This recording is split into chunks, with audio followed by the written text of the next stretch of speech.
Hello guys, আমার মা তরকারি কাটছিল। হ্যাঁ, কাটতে কাটতে আমি দোকানে গেছিলাম। দোকান থেকে আসে এখানে আসে বসলাম। আমি বসে মা তরকারি কাটতেছিল।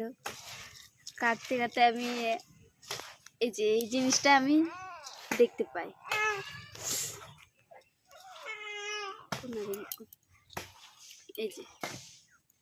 এই জিনিসটা আমি বুঝতে পারতেছি না এটা বেগুনের না।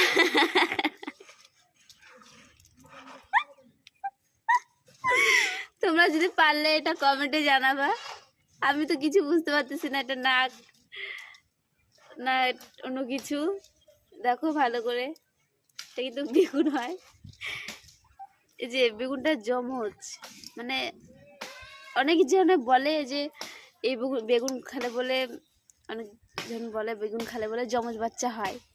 তো এটা সত্যি না মিথ্যে? মা ফেলে দিছে বেগুনটা।